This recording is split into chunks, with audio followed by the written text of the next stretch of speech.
Greetings, everyone. This is Light of Tabor. I am your host, Mark Rattel, and today we have a lot to talk about, considering what the day is and what has been occurring as of yesterday and just in the last few months.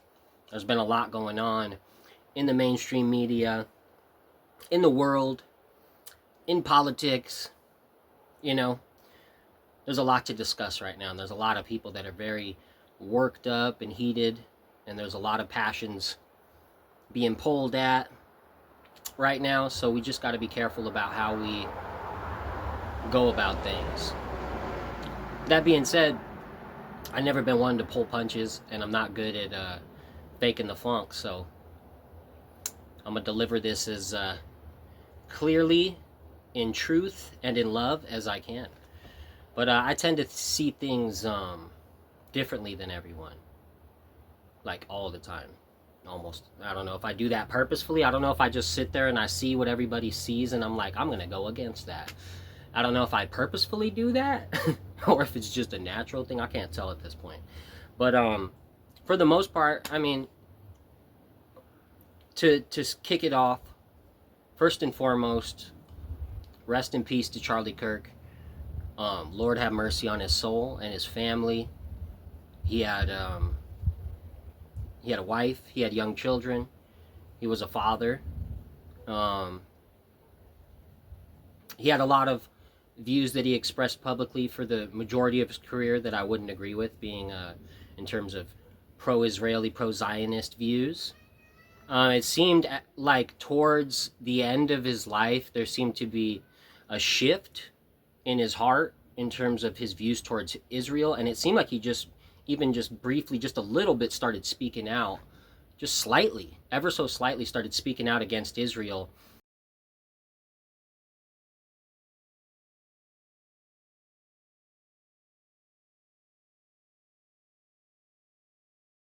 And there's a lot of speculation as to that might have played a part in him being assassinated. We still don't know, but some of us, I think we might have a little bit of a hunch as to what's going on here, just because of pattern recognition and, observing certain events over the course of time and just noticing, certain things. So, that being said, I've noticed also some people like to come in and use this time as a time to try to push ecumenism. Someone came into one of the live chats I was in today, and they said something along the lines of, I'm paraphrasing, what a beautiful time for Christendom. It's so beautiful to see all Christians coming together of different denominations in unity to celebrate the life of Charlie Kurk. See, that's not it. You know what I mean? We can't let people use a tragedy and use the emotional state that people are in right now to manipulate them emotionally and push heresy such as ecumenism. The death of someone, as unfortunate as it may be, who may have had similar values to a lot of the values that Orthodox Christians in 2025 hold, doesn't mean that it's okay to, like, heresy. That still doesn't mean heresy is okay. That doesn't make pushing ecumenism okay. As unfortunate as that situation is, the fact that ecumenism is a super heresy, as stated by Saint Gabriel Ergabad, still stands.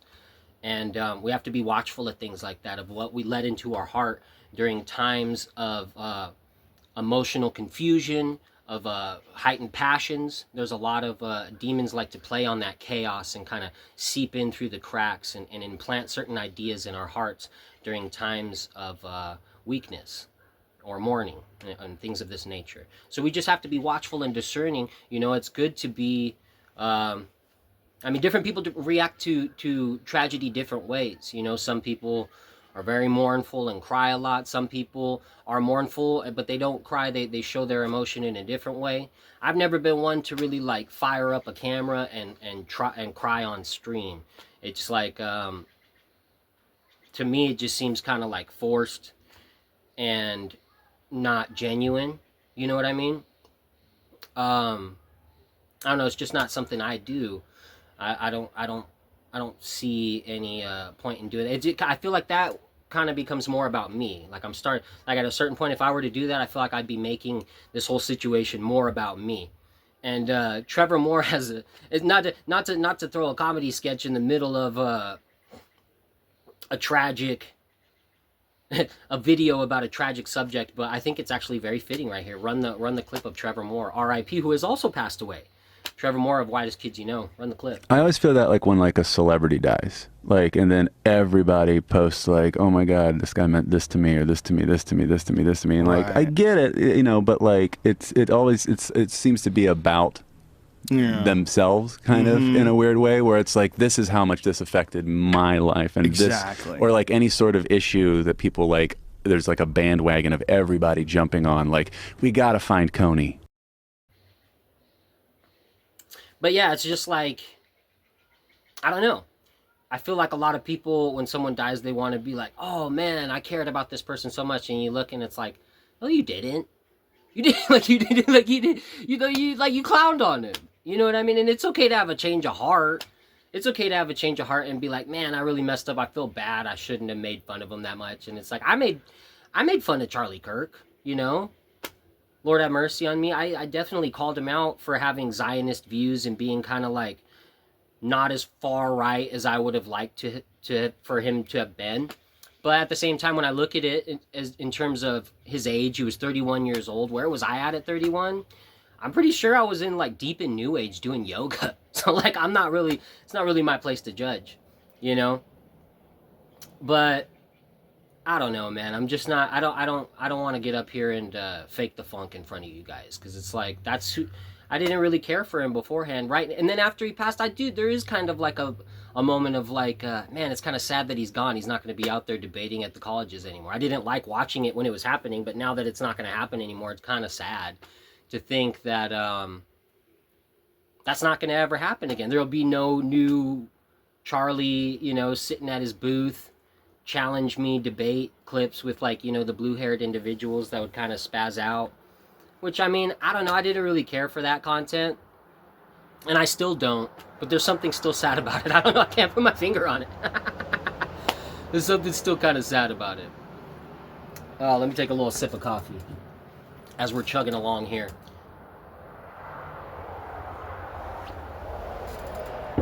I guess I'm kind of just trying to work all this out in real time, because I see both points of view. Like, I see, like, you don't want to be so desensitized that you don't care when something like this happens, because I feel like that is a sign of spiritual illness. If you just totally are kind of hard-hearted to the point where you don't feel anything when something like this happens, I feel like you should feel something. At the same time, I also feel like we shouldn't fire up the camera and like and put on some sort of show where we like try to muster up some sort of false compassion. You know what I mean? Because that's like love without truth. You know, it's kind of like back to the truth without love, love without truth kind of dichotomy. And like which direction you kind of move. People tend to fall into one of these two categories in pretty much all situations, you know.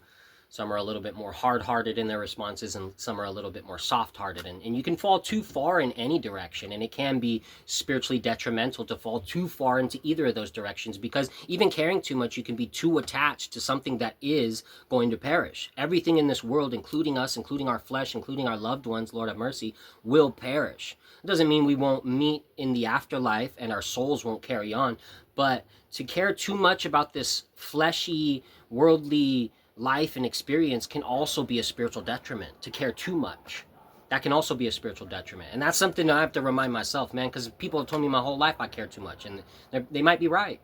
You know, I care a lot. I care a lot about people. I care a lot about people's souls, people's salvation.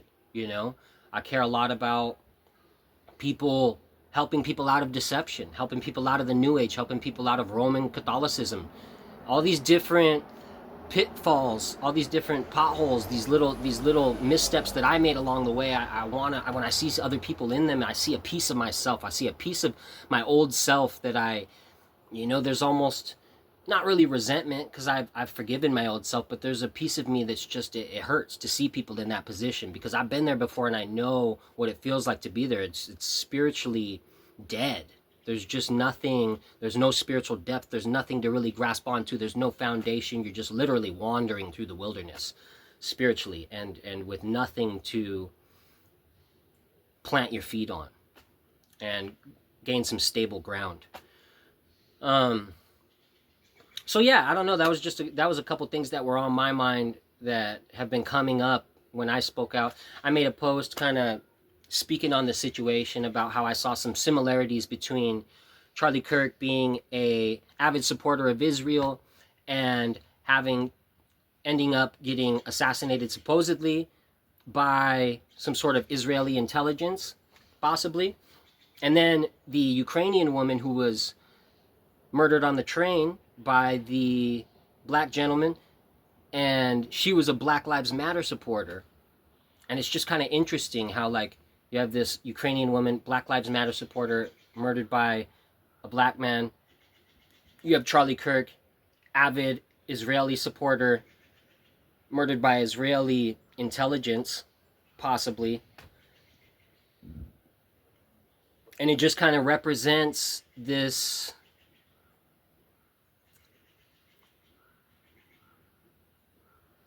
the nature of these woke organizations, and how they take people, put them on a pedestal while they are useful to the agenda, to furthering the agenda of the organization. And once they go against that agenda even slightly, they are sacrificed like pawns on a chessboard to further the agenda, because they have now gotten in the way. They have stepped on the toes of the person who's in charge, who's the person who's funding their whole persona, so to speak. And it's just crazy, like, how quickly, these people dedicate their whole lives to certain movements, and how quickly these same movements become the death of them. Spiritually, physically, and in other aspects, how quickly they will discard of these people once they become of no use anymore. It's just kind of crazy to think about. I was thinking about that, and how it's a real sign of America needing orthodoxy, America needing something with a firm foundation to dedicate your life to point your attention towards. And that thing is Jesus Christ and his Holy Orthodox Church that he established through his holy apostles 2,000 years ago. We need to direct our vision to Christ, because right now the evil one is using all these different angles and demonically influenced people to orchestrate situations that will lead us into despair.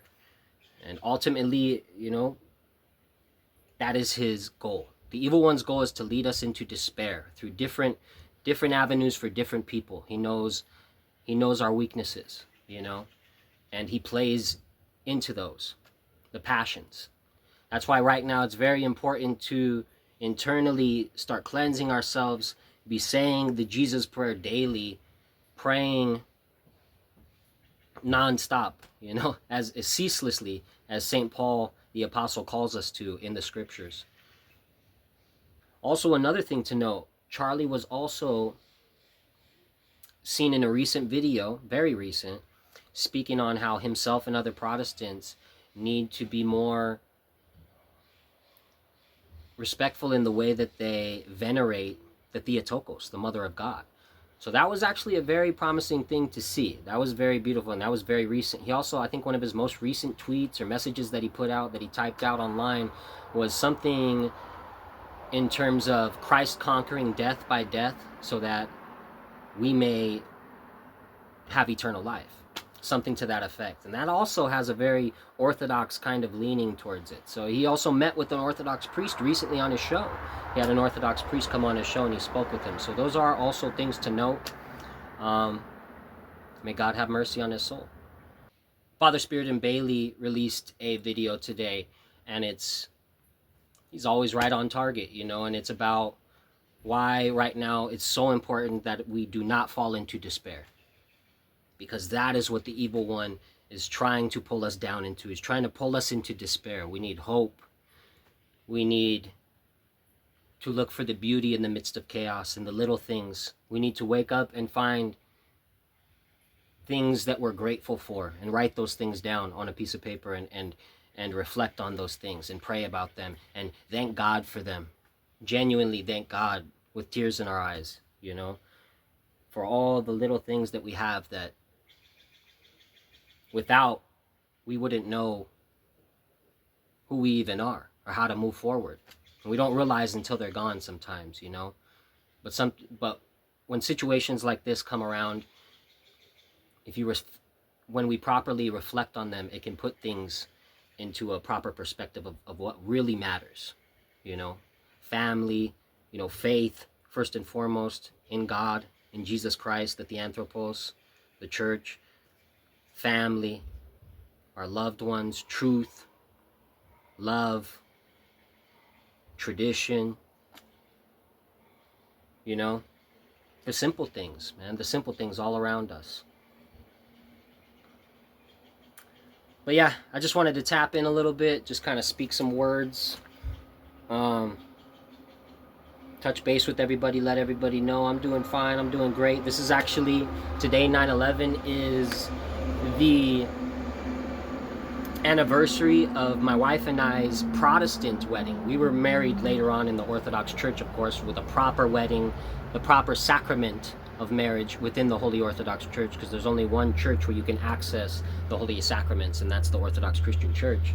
But on this day, before we came to Holy Orthodoxy many years ago, we were married in a Protestant church outside on a property that used to be owned by a botanist. So it was very beautiful, lots of greenery, lots of beautiful plants up this swirly huge hill in a very unique area on a rooftop overlooking the whole city. It was beautiful. It was a beautiful wedding, but then it ended not so beautiful because I believe it just wasn't blessed properly. It wasn't the proper way it was supposed to be. It wasn't in the Orthodox Church. It wasn't the sacrament of marriage, and we didn't have a priest overseeing the whole ceremony.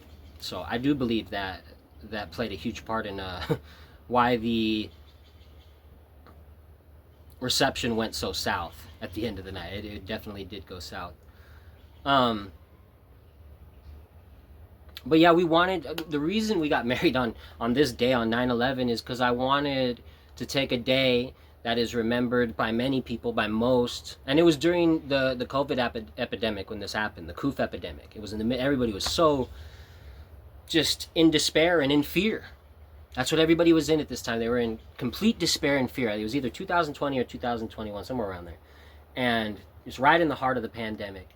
And I gave this whole speech, and I got up and I wanted to make this day, September 11th, a day that's remembered in grief and fear and despair, to be a day that we flipped on its head and was remembered for celebrating life and the beauty of love and family and God's creation, and a day of hope and something to look forward to, like the beauty of a new thriving family coming together under God's grace.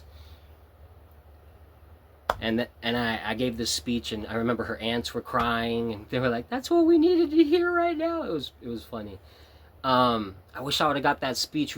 Someone filmed it, but then we ended up having a falling out because we weren't New Age anymore, and they were still New Age. They were still into mushrooms. We were condemning all the ceremony that goes along with mushroom use, and we were just coming out of that whole world, and there was definitely a repelling away from each other. And I wish I could track that footage down, but I'm pretty sure it's long gone by now. We tried to get it, but no luck. So anyways, I hope you guys enjoyed this video. If you did, go ahead and give it a thumbs up. Try to say some prayers, some Jesus prayers. Pray for Charlie Kurk, his soul, for his salvation, that God may grant mercy upon his soul, and if it is his will, guide him into the mystical body for the sake of his salvation. Pray for his family to have peace and strength and courage during this time of great tribulation for them. And pray for the world to not let this situation pit us against each other. Because it's like my buddy Provo, my Mormon homie Provo, shout out Provo. He had a good analogy, and he was talking about America as a bee's nest, and how someone's coming along and kicking the bee's nest, Israel, and running away, and we come outside, the bees come out of the bee's nest, and they're all confused, and they just start fighting each other, and they don't know who kicked the bee's nest. They don't even know what happened. They come out confused, and we start fighting each other. And then there's a race war, and then there's this, and there's that, you know? But we got to be smarter than that. We got to take a step back. We got to be more patient, less reactionary in the moment, more prayerful, and take a step back and look at the bigger picture and say, you know, who's really pulling the strings here, and what's the objective? What's the final goal here, and who's really behind all this? And if you look close, you'll see the evil one sitting up there on a little stool, playing puppeteer with a lot of these folks out here. And we just got to be watchful of the ideas that we let into our hearts during this time. So, God bless everyone. I hope you liked this video. If you did, give it a thumbs up, drop some comments below, let me know your thoughts. Until next time, God bless everyone.